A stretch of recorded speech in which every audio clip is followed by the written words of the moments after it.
नमस्कार, मैं doctor S K. Pandey, अध्यक्ष गन्ना प्रजनन संस्थान क्षेत्रीय केंद्र करनाल। आज मैं आपको यह बताना चाहता हूँ कि गन्ना फसल में लगने वाले विभिन्न छिद्रक कीटों की अलग अलग उनके क्षति के लक्षण क्या हैं, उनकी पहचान क्या है। तो अभी के समय में गन्ना की फसल प्ररोहा अवस्था में है, किसी किसी फसल में टिलरिंग हो रही है और इस समय जितने भी छिद्रक कीट हैं गन्ना के, जैसे early shoot borer, root borer, stock borer, pink borer, Gurdaspur borer, internode borer, green borer, pink borer, बहुत सारे बोरर हैं, cane borer, node borer, internode borer.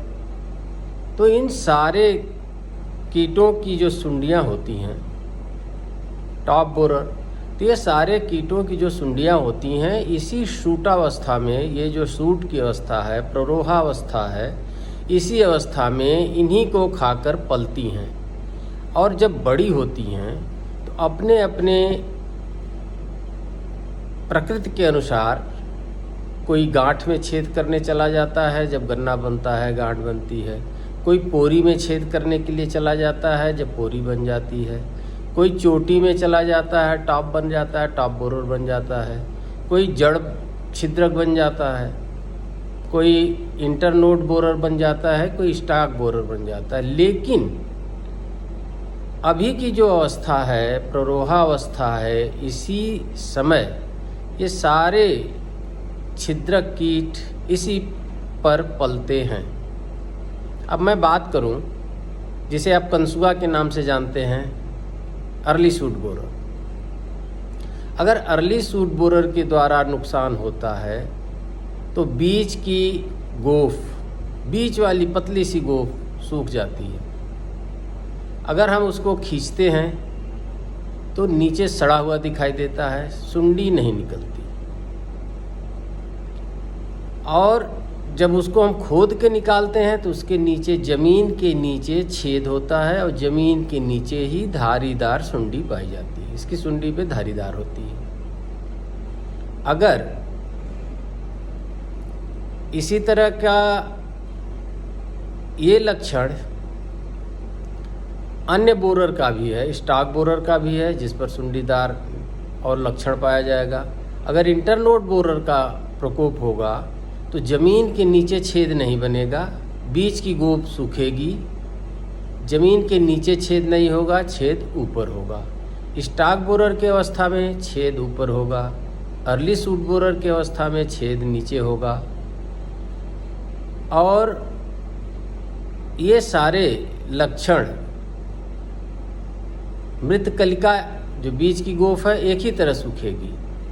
तो अगर इस समय नियंत्रण करना हो तो इन सारों का नियंत्रण एक ही ढंग से होगा। लेकिन अगर गहराई में जाकर हमें यह देखना हो कि किस कीड़े का प्रकोप इस अवस्था में हमारे खेत में ज़्यादा है, तो हम किसान भाइयों को इस आधार पर अलग अलग बता सकते हैं कि आपके खेत में अर्ली शूट बोरर का प्रकोप अधिक है इस समय, स्टॉक बोरर का है, इंटरनोड बोरर का है, किस बोरर का। इसलिए यह जानना अति आवश्यक है।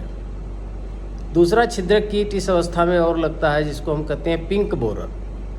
पिंक बोरर एक धान का, गेहूं का कीड़ा है जो विगत कुछ वर्षों से काफ़ी क्षति गन्ने में उत्तर भारत में भी करने लगा है। पहले तो गौड़ बहुत कम करता था, लेकिन अब इसका प्रकोप बढ़ता जा रहा है। इसकी अवस्था, इसके क्षति करने का ढंग ये है कि बीज की गोफ सूखती है, लेकिन बगल वाली पत्ती के साथ सूखती है।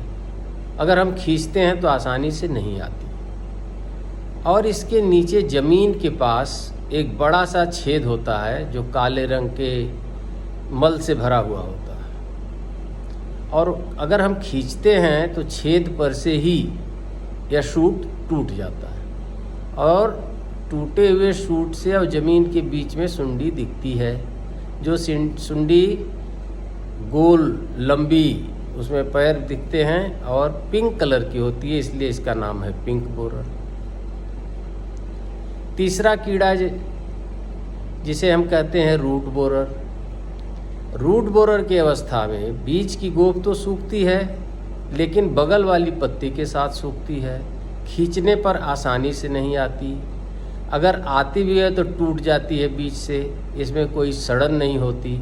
अगर हम खोद के देखते हैं तो नीचे सफ़ेद रंग की झुर्रीदार शरीर वाली सुंडी मिलती है और इस सुंडी पे कोई धारी नहीं होती।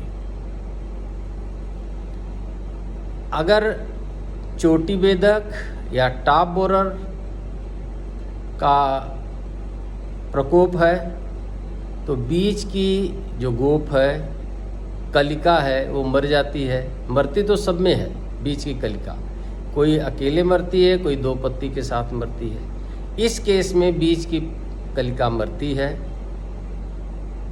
और उसका रंग लाल हो जाता है, सड़न जैसी हो जाती है और वो सूख अंदर ही छोटी सी हो जाती है और अगल बगल की पत्तियों में छोटे छोटे छेद होते हैं।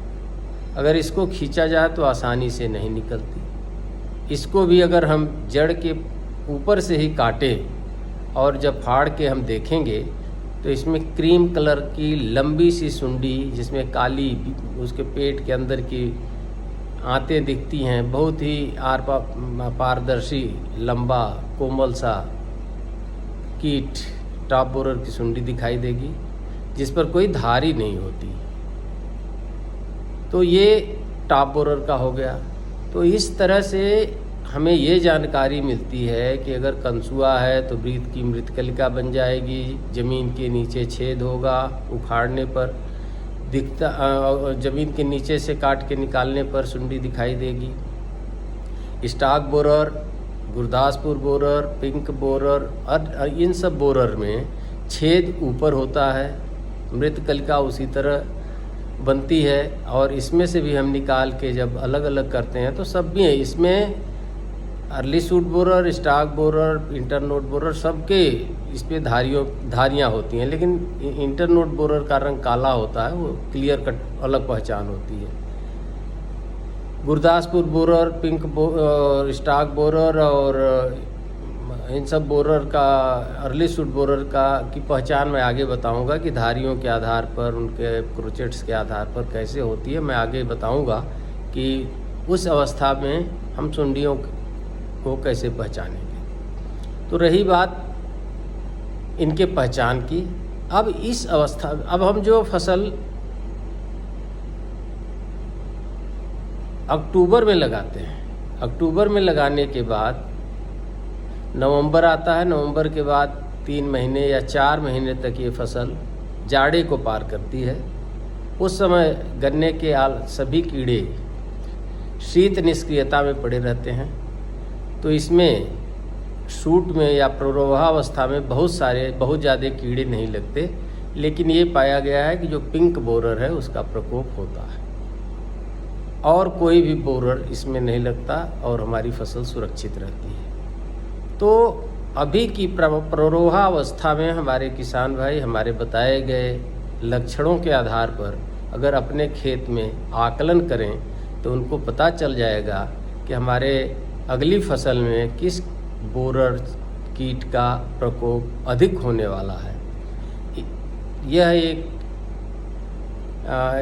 जानकारी बहुत ही आवश्यक है, जो किसान भाई इंटरेस्ट रखेंगे इसको इस आधार पर पहचान सकते हैं। और धन्यवाद।